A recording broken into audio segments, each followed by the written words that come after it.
ప్రార్థన చేసుకుంటాం. ప్రేమ స్వరూపైన మా తండ్రి, మా ప్రభువా, నీకు వందనానికి స్తోత్రాలు చెల్లించుకుంటున్నామయ్యా. గొప్ప దేవానికి స్తోత్రం స్తోత్రం స్తోత్రం. నా తండ్రి అయినా సజీవ గుంపుల మమ్మల్ని ఉంచావయ్యా, సజీవ గుంపుల ఉంచావయ్యా. అది చివరి రోజులు మేము ఉంటున్నాం కనుక గొప్ప దేవా నీకు స్తోత్రము స్తుతి వందనాలు చెల్లించుకుంటున్నాం. నైనా పరిశుద్ధాత్మదేవ మాతో మాట్లాడమని వేడుకుంటున్నాం. అప్ప మాట్లాడండి, ప్రతి ఒక్కరితో తండ్రి మీరు మాట్లాడండి, బలపరచండి. మీ కొరకు జీవించే గొప్ప భాగ్యము మాకు దయచేయండి. మిమ్మల్ని మాత్రం ప్రేమించే హృదయం మా ప్రతి ఒక్కరికి దయచేయమని మహిమ ఘనత మీకే చెల్లించుకొని యేసుక్రీస్తు పరిశుద్ధమైన నామములో ప్రార్థించి వేడుకొంచున్నాము తండ్రి, ఆమేన్. దేవునికి స్తోత్రం కలుగును గాక. మత్తయి సువార్త 26వ అధ్యాయము, మత్తయి సువార్త 26 వాక్యం. మత్తయి సువార్త 26 వారు భోజనము చేయుచుండగా యేసు ఒక రొట్టె పట్టుకొని దానిని ఆశీర్వదించి విరిచి తన శిష్యులకు ఇచ్చి, మీరు తీసుకొని తినుడి, ఇది నా శరీరం అని చెప్పాడు. చాలు. ఏందనమాట, యేసు ప్రభు ఏం చేస్తారు, ఒక రొట్టెని తీసి ఆయన వాటిని విరిచి ఏం చేశారనమాట, వారికి ఇచ్చి ఇది నా యొక్క శరీరమై ఉంటుంది అని ఆయన శిష్యులకు ఆయన చెప్పారు. మనం చివరి రోజులు ఉంటున్నాం కనుక ప్రభులో మనం ఏం చేయాలన్నమాట, పెరగాల. మనం ఇంకా యేసు ప్రభుని గురించి ఎక్కువ మనము తెలుసుకోవాలి. ఎందుకంటే ఇప్పుడు తను ఆ ప్రార్థనలు అన్నారు, 4 నెలలు దాటి 5వ నెల లోపల ప్రభు మనని ప్రవేశించబెట్టారు. అవునా కదా? అంటే మరణం వెనకనే ఉన్నది, వెంటాడుతుంది నీడలాగా, కానీ మనని అది ఇంకా తాకలేదన్నమాట, భయపట్టిస్తూనే ఉంది. హల్లెలూయా, ఇగో నీతోనే ఉన్నా, నీతోనే నీకు తోడుగా వస్తున్నానని. కానీ అది మనని తాకకుండా దేవుని యొక్క కృప మనల్ని ఏం చేసుకుంటుంది అన్నమాట, నడిపిస్తూ వస్తుంది. కనుక దేవునికి స్తోత్రం. ఇక్కడ ఏంటన్నమాట, దేవుని యొక్క రొట్టె గురించి ఇక్కడ చెప్పబడి ఉంది. చివరి రోజులు మనం ఉంటున్నాం కనుక సత్యాన్ని సత్యంగా మనం ఏం చేసుకోవాలా, తెలుసుకోవాలి. అందులో మనము పెరగాలన్నమాట. ఓకేనా? సో ఏంటన్నమాట, వాళ్ళు భోజనం చేయించుండగా ఆయన ఒక రొట్టెని తీసి విరిచి వాళ్ళకి ఇచ్చి, ఇది నా యొక్క శరీరమై ఉంది అనేసి ఆయన వాళ్ళకు చెప్పుతున్నారు. ఏంటంటే ఆ రొట్టె ఆయన యొక్క శరీరం అంటే ఇది ఏంటన్నమాట, దేవుని యొక్క బల్ల. అవునా కదా? మనము మరి ప్రభు బల్ల రోజు ఉన్నప్పుడు ముందు రోజే మనం సిద్ధపరచుకొని ఆయత్తపరచుకొని ఒక భయము భక్తితో వచ్చి ఈ యొక్క రొట్టె విరుచుట్లో మనము పాలు పొందుకుంటున్నాం. అవునా కదా? ఇది ప్రభు యొక్క రొట్టె అనే దేవుని యొక్క వాక్యం అక్కడ చెప్పబడింది. సరే, ఈ రొట్టె ఎక్కడ పెట్టబడి ఉంది? మనకి కమ్యూనియన్ ఇస్తారు కదా, ప్రభు బల్ల ఇస్తారు కదా, ఎక్కడ పెడతారు? ప్రభు బల్లని ఎక్కడ పెడతారు? మధ్యలో అక్కడ పెడతారు. అవునా కదా? ఎందుకంటే చూడండి, ఒక చర్చ్ అన్నప్పుడు 3 స్థలం ఉంది ఇక్కడ. ఒకటి పైన ఆకారం, బయట ఆకారం, ఆవరణ. ఓకేనా? తర్వాత మధ్యలో ఏంటంటే ఇది ఒక పరిశుద్ధ స్థలము, దేవుని మనం ఆరాధిస్తున్న ఒక స్థలము. 3వది అది ఒక మహాపరిశుద్ధ స్థలము. అక్కడ ఎవరైనా యాజకులు వేరెవరైనా అక్కడ ఉంటారన్నమాట. వాళ్ళు అక్కడ ముందుగా ప్రార్థన చేసి రొట్టె కొరికి ద్రాక్ష రసం కొరికి ప్రార్థన చేసి మళ్ళీ అందరికీ వాళ్ళు అక్కడ పంచి పెడుతూ ఉంటారు. అవునా కదా? సో అదే విధంగా మరి టాబర్నకల్ ఏమంటారు తెలుగులో? ఆవరణ, ప్రత్యక్ష కూడారం. ఆ రోజులో పాత నిబంధనలు ఏందన్నమాట, ప్రత్యక్ష కూడారం. దాంట్లో ఏం చేస్తారంట, బలిపీఠం అని బయటికి ఉంటుంది. ఓకేనా? బలిపీఠం అని బయట ఉంటుంది అన్నమాట. ఆ బలిపీఠంలో వాళ్ళు ఏం చేస్తారు, ఎవరెవరైనా ఏమైనా తప్పులు చేస్తే పాపం చేస్తే వాళ్ళకు తగినట్టు వాళ్ళు ఏం చేసేవారు, బలిని అక్కడ వాళ్ళు అర్పించి వాళ్ళు ఏం చేస్తారు, నిప్పుతో దానిని కాల్ చేస్తారు అన్నమాట. ఓకేనా? అయితే ఆ యొక్క మాంసము ఏందన్నమాట ఈ ఆవరణ లోపల తీసుకొని రాదు. అర్థమైందా మీకు? బలి అక్కడ దగించి వేయబడిన తర్వాత బయటికి అక్కడక్కడే ఉంటది. అది ఎవరికి వాళ్ళు పంచుకోవాలి, వాళ్ళు అక్కడ పనిచేసుకుంటారు. కానీ అదన్నీ ఏందనమాట, అవుట్ సైడ్ అన్నమాట. ఫస్ట్ ప్లేస్ అది అక్కడికక్కడే ఉంటది. కానీ అది లోపల వాళ్ళు ఏం చేయరన్నమాట, తీసుకొని రారన్నమాట. ఓకేనా? అదే విధంగా లోపల కూడా ఏముంటది, రొట్టె ఉంటది లోపల కూడా. అవునా కదా? మందసం పెట్టిలో చూసినప్పుడు ఏముంది, అందులో మందసం పెట్టిన అందరు తీసుకోపోతూనే ఉన్నారు. అవునా కదా? సో అందులో ఏముందనమాట, మోషే కర్ర ఉంది. అవునా కదా? రొట్టె ఉంది. అవునా కదా? ఇక్కడ ఇవన్నీ ఉండినట్టే లోపల కూడా ఉంటుంది. మహాపరిశుద్ధ స్థలంలో కూడా అక్కడ రొట్టె ఉంటుంది అన్నమాట. అంటే 3 ప్లేస్లో కూడా ఏందన్నమాట, భుజించే ఆహారం అక్కడ ఉంటుంది. కానీ బయటికి ఉన్నది మాత్రము ఆవరణ లోపల తీసుకొని వాళ్ళు రారన్నమాట. ఓకేనా?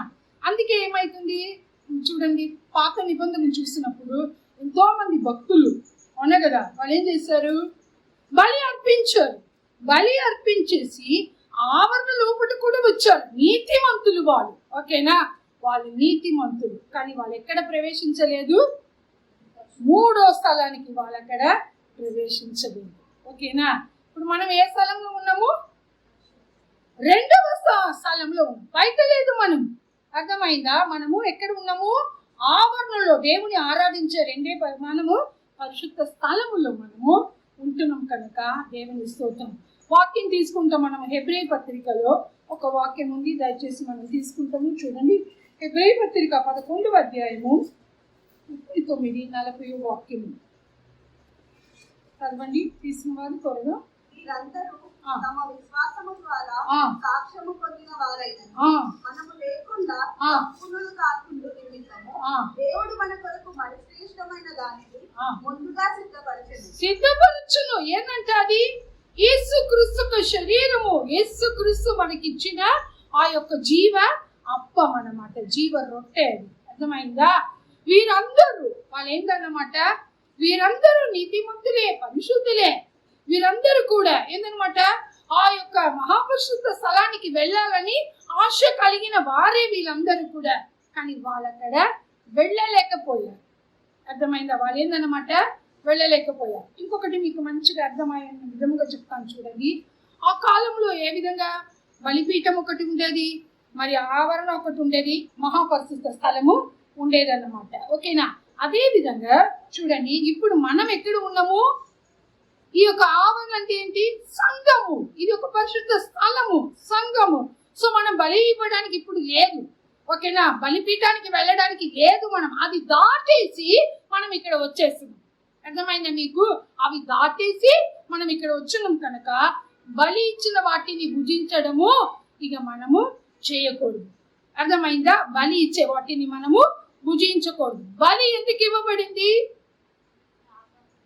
లోక కార్యం కొరికి, లోకంలో పాపం చేసే కొరికి బలి ఇవ్వబడింది. ఆ బలి ఇచ్చిన వాటిని వాళ్ళు భుజించారన్నమాట.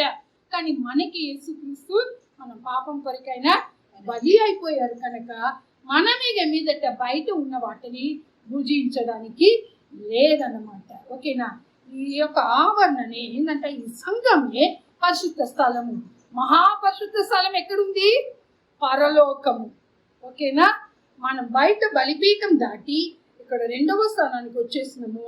ఇప్పుడు 3వ స్థలానికి మనము వెళ్ళాలన్నమాట. దానికి మనం ఏం చేసుకోవాలా? సిద్ధపరచుకోవాలా. వాళ్ళు ఏం చేస్తారు? బలిపీఠం అని బలి అన్ని అర్పించారు. బలిపీఠం దాటి వాళ్ళు వచ్చారు ఆవరణ లోపల.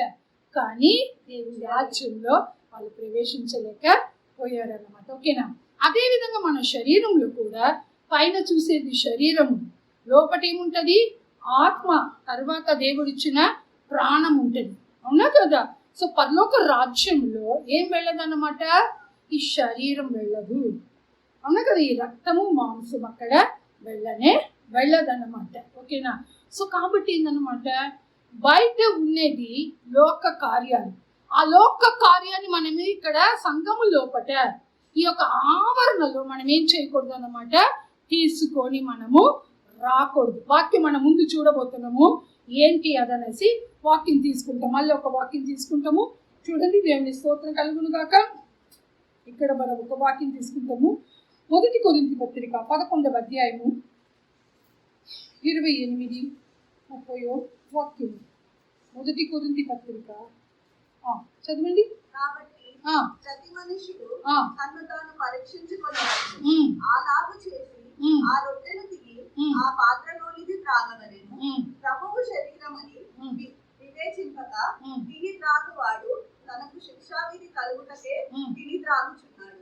ఇందువలననే మీలో అనేకులు బలహీనులను రోగులనై ఉన్నారు. ఇప్పుడు దీనికి ఏంటి అర్థము? ప్రభు వల్ల మనం తీసుకున్నప్పుడు మనని ఏం చేసుకోవాలన్నమాట, పరీక్షించుకోవాలి. ఇప్పుడు చూడండి, బలి ఎక్కడ ఇవ్వబడుతుంది? బయట ఇవ్వబడుతుంది, అవునా కదా? సో మనం ఇప్పుడు ఎక్కడ ఉన్నాము? పరిశుద్ధ స్థలంలో ఉన్నాము, దేవుని సన్నిధానంలో మనం ఉన్నాము. సో బయట ఉన్న వాటిని మనం ఏం చేయకూడదు అన్నమాట, ఆశించకూడదు. బయట ఉన్న వాటి మీద మన యొక్క దృష్టి వెళ్ళకూడదు అన్నమాట. బయట ఉన్న వాటి మీద మన మనసు వెళ్ళకూడదు అన్నమాట. అంటే దాని ఒక అర్థం ఏంటంట? దాని ఒక అర్థం ఏంటి అంటే, నేను ఎప్పుడు చెప్తూ ఉంటాను, ఓకేనా, లోక కార్యం కొరికి మనము ప్రార్థన చేస్తూ ఉంటాము, ఉపవాసం ఉండి ప్రార్థన చేస్తాము. కొందరు ఏం చేస్తాము, టార్గెట్ పెడతాం ప్రభుకే, 30 రోజులు నేను ఉపవాసం ఉండి ప్రార్థన చేస్తా చూడు, నువ్వు మాత్రం చేయకపోతే నువ్వు ఒక దేవుడే కాదు, నువ్వు జరగదు. హల్లెలూయా. 40 రోజులు ఉపవాసం ఉంటాంటారు, ముందు నాకేంటి, నేను చేయను అంటాను. మనం దేవునికి టార్గెట్ మనము పెట్టలేదు. బయట ఉన్నది లోకముకు చెందిన లోక కార్యం అన్నమాట. అది సంఘంలో మనము తీసుకొని రాకూడదు. వాక్యం చదివిన వాళ్ళు చక్కగా మీరు మత్తయి సువార్త నుండి మీరు చదువుతూనే రండి. మీరు అక్కడ సంఘం ఎలాగ ప్రారంభపడింది, సంఘం ఏ విధంగా మరి వచ్చింది, సంఘం వచ్చిన తరువాత సంఘస్థులు ఏ విధంగా మార్చబడ్డారు, సంఘస్థులు ఏ విధంగా మరి సంఘములో ఆరాధించేవారు. సంఘస్థులు ఎవరు కూడా లోక కార్యం కొరకు ప్రార్థన చేసినదిగా వాక్యములో లేనే లేదు. హల్లెలూయా. నేను ఎప్పుడు చెప్తూ ఉంటాను, ఈ రోజు కూడా చెప్తాను, మనము సంఘములో లోక కార్యము కొరకు ప్రార్థన చేయకూడదు. ఇప్పుడు మన బిడ్డలు అనేక మంది ఇప్పుడు అందరు ఎగ్జామ్స్ రాసి ఉన్నారు, ఓకేనా. ఇప్పుడు ఇక్కడ ఏదైనా ప్రార్థన ఇది ఉందంటే పిల్లలు ఎగ్జామ్ కొరకు ప్రార్థన చేస్తాము, మా పిల్లలు అందరూ పాస్ అయిపోవాలా, మిగతా పిల్లలు ఫెయిల్ అవ్వాలా? చెప్పండి. మా పిల్లలు ప్రభా వాళ్ళు ఏం చదివారు, అవునా కదా, ఎగ్జామ్ టైంలో అంటారు, వాళ్ళు ఏం చదివారో అదే వాళ్ళకు రావాలా. మరి మిగతా పిల్లలు అది చదివి ఉండరు, మరి వాళ్ళు ఏం రాస్తారు, అవునా కదా. అందరికీ ఫస్ట్ క్లాస్ వస్తే మరి ఎవరికి సెకండ్ క్లాస్ వస్తుంది, ఎవరు ఫెయిల్ అవుతారు చెప్పండి, అవునా కదా. కాబట్టి అది కాదు, ఎప్పుడు జ్ఞాపకం ఉంచండి, లోక కార్యములు సంఘంలో రాకూడదు. నేను అసలు రోగిస్తుల కొరికి ప్రార్థన చేస్తా, ఇక్కడ చేయవద్దు. ఇది ఓన్లీ స్తుతించే స్థలము, దేవుని మహిమపరిచే స్థలము, దేవుని ఆరాధించే స్థలము. ఈ స్థలములో మనకి ట్రైనింగ్, ఏ విధంగా దేవుని స్తుతించాలా, ఏ విధంగా దేవుని మాటకు నేను లోబడాలా, ఏ విధంగా దేవుని యొక్క నామాన్ని మహిమపరచాలా, ఏ విధంగా నన్ను పరిశుద్ధంగా మార్చుకోవాలా అని ఏందనమాట మన కొరకి ఇక్కడ ఏర్పరచబడినదే సంఘము. ఆ తర్వాతనే మనం పరలోకానికి మనము వెళ్ళగలుగుతాము. ఇక్కడ లోకాన్ని మనం ఏం చేయకూడదు అన్నమాట, తీసుకొని రాకూడదు. సంఘాన్ని మనము తీసుకొని రాకూడదు. పరిశుద్ధ స్థలములో యాజకులు ఉండేవారు. మరి పేతురులో రాయబడి ఉంది కదా, మనం అందరు ఎవరంట, అవునా కదా, అవునా కదా. సో అలాగ ఉన్నప్పుడు మనం ఇక్కడ దేవుని స్తుతించాలి, దేవుని ఆరాధించాలి, దేవుని మహిమపరచాలి. అయ్యా ఇంకా నన్ను పరిశుద్ధపరచు, ఇంకా నన్ను తండ్రి సిద్ధపరచుకో, ఇంకా నీ మీద ఉన్న ప్రేమని పెంచయ్యా, నేను నీ రాజ్యంలో వచ్చి ఉండాలా, నీ స్థలంలో ఉండబోతున్నాను, ఆ మహాపరిశుద్ధ స్థలంలో వచ్చి ఉండబోతున్నాను కనుక నేను ఆ విధంగా. అందుకే దేవ వాక్యం ఏమంటుంది, యేసుక్రీస్తు ఏమన్నారు, నేను మిమ్మల్ని లోకము నుండి వేరుపరచుకున్నాను. లోకం బయటికి ఉంది, లోకం సంఘంలో రావడానికి వీల్లేదు. నా పిల్లలకు పెళ్లి కాలేదు, వెంటనే ఒక ప్రార్థన, పిల్లలు పెళ్లి కాలేదు ప్రభువా ఎలాగైనా వాళ్ళని జతపరచు, ఆమె ఈ కథలన్నీ అక్కర్లేదు. ముందుగా దేవుని యొక్క రాజ్యము నీతిని వెతికినప్పుడు సమస్తము అయిపోయింది. ఆమేన్, హల్లెలూయా. లోకము సంఘములో ఇక మీదట ఏం చేయకూడదు అన్నమాట, రాకూడదు. ఆది సంఘం ఎలాగుండేది, ప్రతిరోజు వాళ్ళు వాక్యం ధ్యానం చేస్తారు, రొట్టె విరిచారు, విశ్వాసంలో పెరిగారనే వాక్యం ఉంది. ప్రతిరోజు రోగీసులకు ప్రార్థన చేశారు, పిల్లలకు ప్రార్థన చేశారు, అవునే కదా. మరి బాధలు ఉన్న వాళ్ళకు, కష్టంలో ఉన్న వాళ్ళకు ప్రార్థన చేశారు. అలా ఉందా ఎక్కడన్నా? లేనే. సేవకుల కొరకు సంఘం ప్రార్థన చేస్తుంది ఏమని, ప్రభువా నీ చేయి చాపి వీళ్ళ మూలంగా నీ అద్భుత కార్యం జరిగించు, నీ కుమారుని యేసుక్రీస్తు నామాన్ని మహిమపరచని ఉందే తప్ప సంఘములో ఇలాగ చేసినట్టు ఎక్కడ కూడా లేదు. పాత నిబంధన చూసినప్పుడు ఆ పరిశుద్ధ స్థలములో అక్కడ వాళ్ళ ప్రార్థన చేసినట్టుందా? ఈ విధంగా చేశారా వాళ్ళు? చెప్పండి.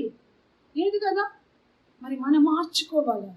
ప్రభు రాకడ అతి సమీపం ఉంది. అంతకంటే ముఖ్యంగా మన మరణం వెంటాడుతుంది కనుక ఈ రోజు వరకు ఎప్పుడు మనం ఎలా చేసుకున్నామో పర్వాలేదు, వాక్య ప్రకారం మనం ముందు సాగాలి. వాక్యం ఏం చెప్పుతుందో వాక్యానికి లోబడండి. 100 మంది వచ్చి ఇక్కడ వాక్యం ఇస్తారు, వినండి. కానీ అది సరిగా ఉందా లేదా అని వాక్యము ద్వారా పరిశోధించండి. వాళ్ళు లోక ప్రకారంగా చెప్తున్నారా, లేకపోతే నీ ఆత్మీయ జీవితంలో నేను పెరగాలని వాక్యం అందిస్తున్నారా? మనం వాటిని ఏం చేయాలన్నమాట, గ్రహించాలి. లోకము ఇక్కడ రాకూడదు. లోకం రాకూడదు. లోక కార్యం కొరకు ఇక్కడ చెయ్యక్కర్లేదు. బయట గుమ్మంలో కూర్చొని చేయండి, మెట్ల మీద కూర్చొని చేయండి, మీ ఇంట్లో కూర్చొని చేయండి. కానీ సంఘము యేసుక్రీస్తుకు మాత్రమే సొంతం. ఈ సంఘము ఎత్తబడుతుంది కనుక పరిశుద్ధమైన సంఘములో పరిశుద్ధుడైన యేసుక్రీస్తుని మనము ఆరాధించాలి, మహిమపరచాలి, స్తుతించాలి. కాబట్టి ప్రభువా ఈ రోజు వరకు చేశాను, నన్ను క్షమించని మనము దేవుని దగ్గర అడగాలి. వేరెవరి గురించి మీరు మాట్లాడవద్దు. ఈ సంఘంలో అట్లా చేస్తారు, ఆ సంఘంలో దునియాన్ని, అవన్నీ మనకు అక్కర్లేదు. వాక్యం ఏంటి బోధిస్తుంది. సో ఈ వాక్యానికి నేనేం చేయాలన్నమాట, లోబడాలి. ఈ వాక్యానికి నేను లోబడాలి. ఇప్పుడు చూడండి, ఇజ్రాయిలు దేవుడు ఏం చేస్తారు, ఐగుప్తు నుండి వాళ్ళని విడిపించుకొని వచ్చారు. అవునా కదా.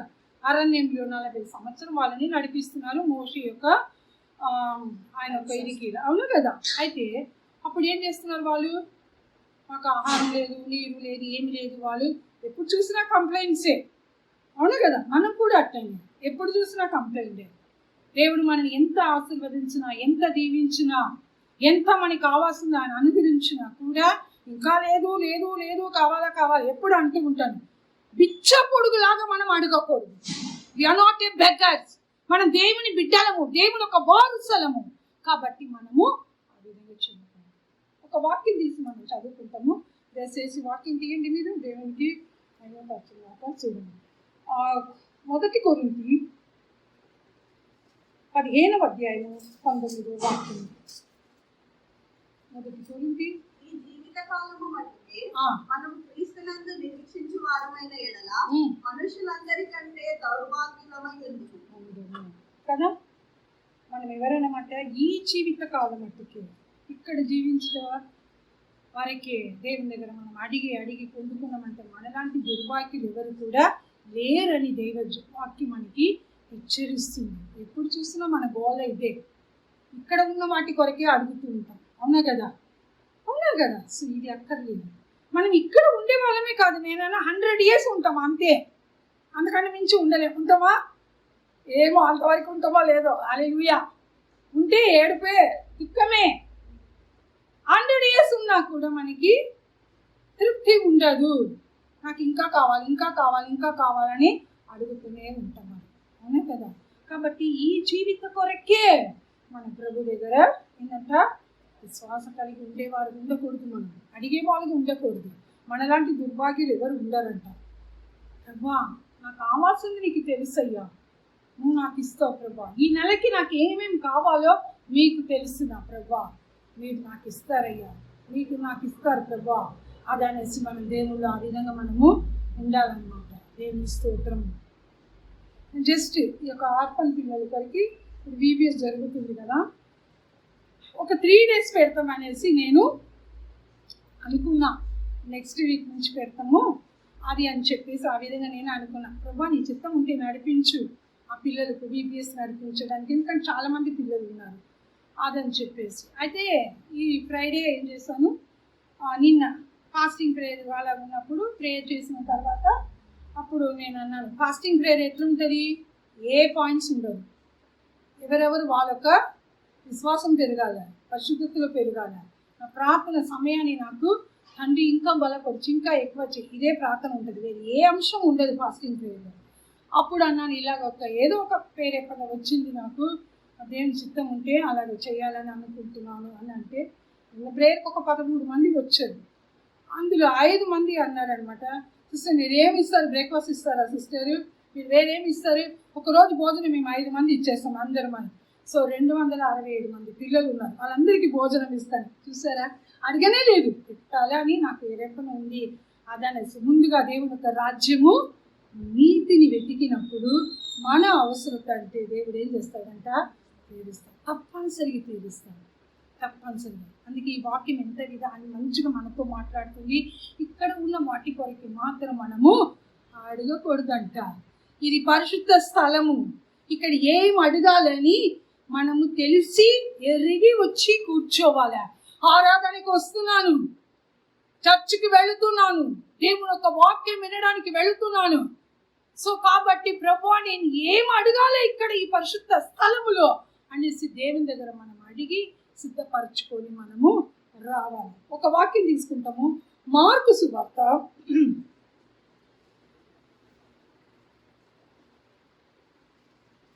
10వ అధ్యాయము.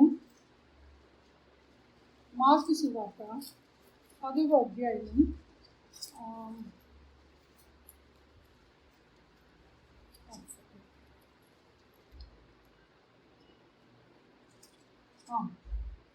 51వ వాక్యం చూడండి, 49 నుంచి చదవండి.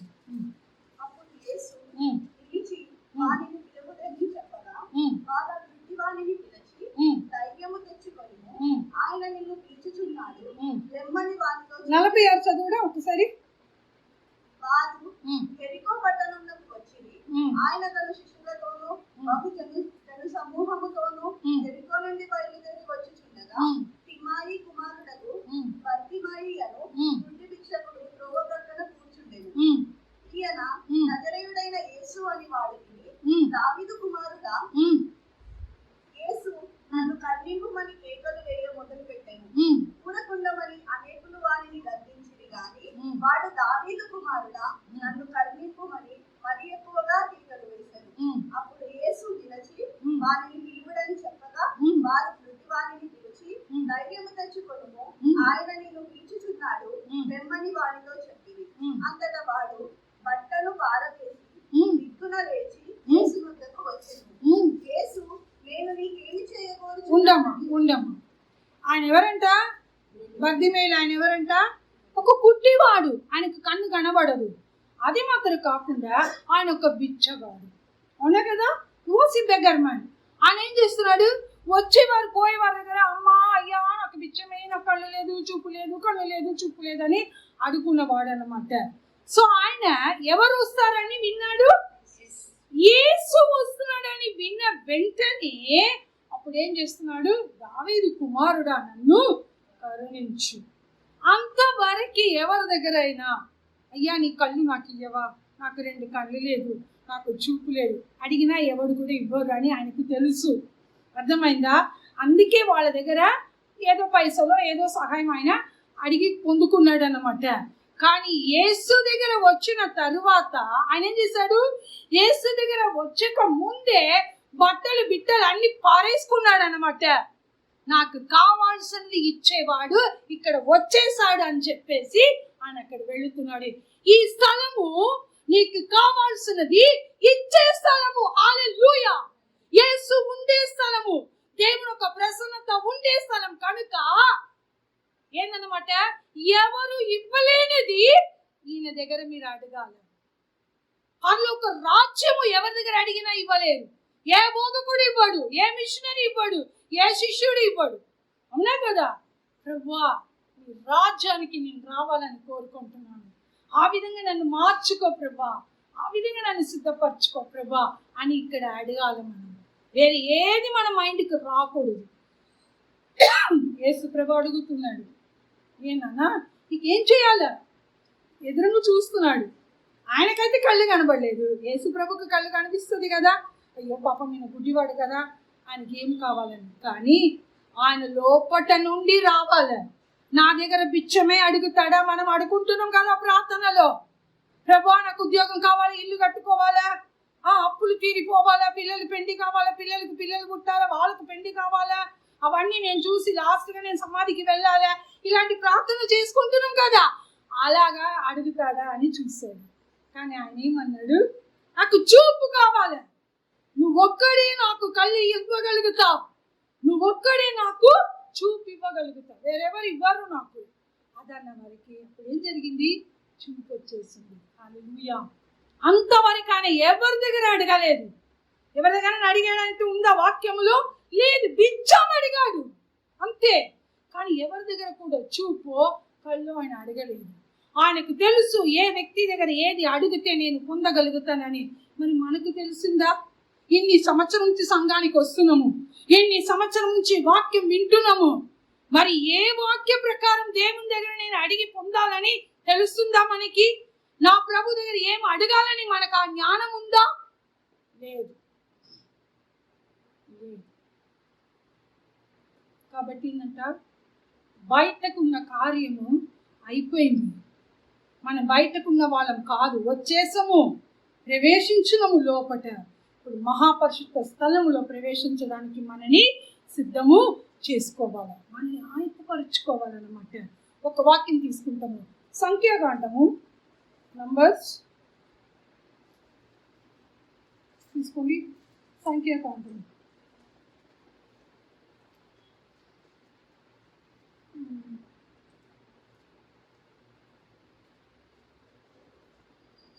21వ అధ్యాయం చూడండి. సంఖ్యాకాండము 21వ అధ్యాయం 4-5 వాక్యం చదవండి. 4-5. ఏదోము దేశమును చుట్టి పోవలనని హోరు కొండ నుండి ఎర్ర సముద్రము మార్గముగా సాగినప్పుడు మార్గాయాసం చేత జనుల ప్రాణము సొమ్మసిల్లింది. అదేనా? చదవండి. కాగా ప్రజలు దేవునికి మోషేకును విరోధంగా మాట్లాడి, ఈ అరణ్యములో చచ్చుటకు ఐగుప్తులో నుండి మీరు మమ్మల్ని ఎందుకు రప్పించితిరి? ఇక్కడ ఆహారము లేదు, నీళ్లు లేవు, చవిసారములు లేవి. ఈ అన్నము మాకు అసహ్యమైనది. ఈ అన్నము మాకెలా ఉందంట? అసహ్యంగా ఉంది మాకు. ఏంటంట? దేవదూత తింటున్న ఆహారము ఆకాశం నుండి పంపిస్తున్నారు దేవుడు. ఆ అన్నము వాళ్ళకి ఎలాగుందంట? అసహ్యంగా ఉన్నది. దైవ వాక్యం వినుట కొరకు సంఘానికి వస్తున్నాము. వాక్యం వినేటప్పుడు వాక్యం మనకి ఎలాగుందన్నమాట? అసహ్యంగా ఉన్నది, చేదుగా ఉన్నది, వినబడేటట్టు ఉండటం లేదన్నమాట. ఈ ఆహారం మీద మనకి అంత భయంకరమైన అసహ్యం చూపించిందన్నమాట. దేవదూతలు తింటున్న ఆహారము వీళ్ళకి ఆకాశము నుండి కురిపించినప్పుడు వాళ్ళు ఎక్కువ సేకరించకూడదు, తక్కువ కూడా సేకరించకూడదు. మరుసటి రోజు కొరకు కూడా వాళ్ళు ఉంచకూడదు, అది పాడైపోతుందంట. ఏ రోజుకు కావాల్సింది ఆ రోజుకు మాత్రమే వాళ్ళు సేకరించి పెట్టుకోవాలి. అది శుక్రవారం వరకే, శనివారం ఆరాధన రోజు, ఆ రోజు చేయకూడదు వాళ్ళు. సో శుక్రవారమే 2 రోజుకు కావాల్సింది వాళ్ళు సేకరించుకోవాలి. కానీ వాళ్ళు ఏమంటున్నారు? వాళ్ళకి అది తెలియట్లేదు, దాని యొక్క విలువ తెలియట్లేదు. ఈ యొక్క పరలోక మన్నతో వాళ్ళు ఏం అడుగుతున్నారు? మాకు మాంసం కావాలి, లోకము కావాలి అని అడుగుతున్నారు. ఈరోజు మనం అంతే. ఆరాధనకి వస్తున్నాము, సంఘంలో వస్తున్నాము, మంచి వాక్యాలు వింటున్నాము, అయినా కూడా మారకుండా మళ్ళీ లోకం వైపే మనము వెళుతూ ఉంటున్నాము. ఆయన రాకడది సమీపం ఉంది, భయంకరంగా కాలం పోతుంది. చూసారా ఎంత వేడిగా ఉంది? చూసారా? ఇంకా వేడి పెరుగుతుందంట, ఇంకా వేడి. ఈ వేడి వల్ల భయంకరమైన రోగాలు వస్తూ ఉంటుంది. కానీ ప్రభుత్వ వందనాలు, ఆయన వాక్యము నెరవేరుతుంది. అసంగించుకున్నారంట. ఎంతమంది దేవుని వాక్యాన్ని అసంగించుకుంటున్నారు చెప్పండి? మంచిగా చేతులు చప్పట్లు కొట్టి బాగా ఆరాధించి పాటలు గీటలు పాడి అన్నీ చేస్తాం. దైవ వాక్ మరి అందించడానికి దైవ జనులు వచ్చినప్పుడు ముసుకేసుకుంటాం మంచిగా. అవును కదా, ప్రార్థనలు ఉన్నట్టు ముస్లిం లాగా. సరే ఓకే, ఎట్లయినా మనం పెట్టేసుకున్నాము. వీళ్ళ ఒక more than ½ an hour, 45 minutes, వాళ్ళ ఒక 1 hour. ఓకే, అప్పటి వరకు రిలాక్స్ చేసుకోవచ్చు. అవునా కదా? సరే ప్రార్థన చేసుకుంటాం, అయిపోతుంది. ఓకే, దేవానికి స్తోత్రం పరిస్థితి ప్రభా. అవునా కదా? అసహించుకుంటున్న వాక్యాన్ని మనము, జీవము కలిగిన వాక్యము శక్తి కలిగిన వాక్యము. ఇక్కడ ఉన్న అందరికీ ఈ వాక్యము వేరు వేరు విధంగా పనిచేస్తుంది. మీరు బాధతో వచ్చి ఉంటారు, ఈ వాక్యం మిమ్మల్ని బలపరుస్తుంది. ఆత్మీయ జీవితంలో పెరగాలని వచ్చి ఉంటారు, మీకు ఆ విధంగా మీతో మాట్లాడుతుంది. మీరొక్కరు నేను దేవుని యొక్క సేవ చేయాలి, ఏదో విధంగా కనీసం ప్రార్థనలో అనేక మంది ఆత్మని తీసుకురావాలని ఆసక్తితో వచ్చి ఉంటారు. ఈ వాక్యం మీతో మాట్లాడుతుంది. కాబట్టి ఇది మనం అసహించుకోవడానికి సమయము కాదు. దేవుని యొక్క జీవం అన్నా కాబట్టి ఏంటన్నమాట, ఆయన రొట్టెని విరిచి వాళ్ళకి ఇచ్చారు. ఆకాశం నుండి వచ్చిన యేసుక్రీస్తు యొక్క శరీరము మనకి ఇవ్వబడింది. అందుకే బల్ల తీసుకున్నప్పుడు మనని మనం పరిశోధించుకోవాలి. నేను ఇంకా లోక ప్రకారంగానే జీవిస్తున్నానా, లోక కార్యం గురించే వచ్చానా సంఘానికి, అది పొందుకోవాలని వచ్చానా నేను? అయ్యా నన్ను క్షమించయ్యా, దయచేసి నన్ను క్షమించు ప్రభా. సమస్తం ఎరిగిన వాడు మీరు, సమస్తము నాకు ఇచ్చేవారు మీరు. ఈ లోకంలో నేను ఎన్నాళ్ళు ఉంటానో అన్ని రోజులు నన్ను పోషించేవాడు మీరు కనుక అవన్నిటి గురించి నేను అడగను ప్రభా. వచ్చిన పరిశుద్ధ స్థలములో పరిశుద్ధపరచయ్యా, శుద్ధీకరించయ్యా, నీ బల్ల తీసుకోబోతున్నాను, నన్ను బలపరుచయ్యా అని మనం ప్రభు వివరించాలన్నమాట. ఆ విధంగా మనము అడగాలన్నమాట. ఆ విధంగా మనం అడిగినప్పుడు ప్రభు ఏం చేస్తాడన్నమాట, ఆయన గొప్ప కార్యం ఆయన చేస్తాడు. శిష్యుడని పేతురు అడుగుతున్నాడు యేసు ప్రభువు ఏమని, ఇక మేము అన్ని విడిచిపెట్టి వచ్చేసినాం కదా, చేపలు పట్టే పని, అవి ఇవి వాకులన్నీ విడిచిపెట్టి వీళ్ళ దగ్గరకు వచ్చేసినాం కదా, మాకేం దొరుకుతుంది ఈ లోకంలో అని అడిగినప్పుడు ఏమీ దొరకదు. హల్లెలూయా. అక్కడ మీకు సింహాసనం ఇవ్వబడుతుంది, 12 మంది గోత్రాలు మీరు న్యాయం చేస్తారనేసి ప్రభు చెప్పారు. చూసారా? కాబట్టి మనకి ఇక్కడ ఉన్నవి అన్నీ అగ్నికి పెట్టబడింది, దగించిపోయేవి ఇవి అన్నీ కూడా. ఇక్కడ ఏముండదు, బూర్ది తప్ప వేరేమీ ఉండదు. సో ఈ బూర్దిని మనం ఏం చేయకూడదు అన్నమాట, ఆశించకూడదు. ఈ వాక్యాన్ని నేను అసహించకూడదయ్యా. పరిశుద్ధ స్థలములు నిన్ను ఆరాధించడానికి, నిన్ను మహిమపరచటకు సహాయం చేయకూడదు అని మనం దేవుని దగ్గర ఆ విధంగా సమర్పించుకుంటాము. నిజంగా ప్రభు మనందరినీ కూడా ఆ విధంగా దీవిస్తాం. ప్రార్థన చేసుకుంటాము. గొప్ప దేవానికి స్తోత్రమయ్యా. ప్రేమ స్వరూపైన నా దేవానికి వందనాలు చెల్లించుకుంటున్నామయ్యా. వచ్చిన మా అందరినీ కూడా నీకే సమర్పించుకుంటున్నామయ్యా. పరిశుద్ధపరచు, సిద్ధపరచు, నిరాచరములు ఉండే గొప్ప భాగ్యం మాకు దయచేయండి. నీ చిత్తం ఉంటే మరలా మేమందరి ఈ విధంగా కూడి నిన్ను గణపరచుటకు సహాయము దయచేయమని అది త్వరలో రానే ఉన్న యేసుక్రీస్తు పరిశుద్ధమైన నామములో ప్రార్థించి వేడుకొంచున్నాము తండ్రి. ఆమేన్.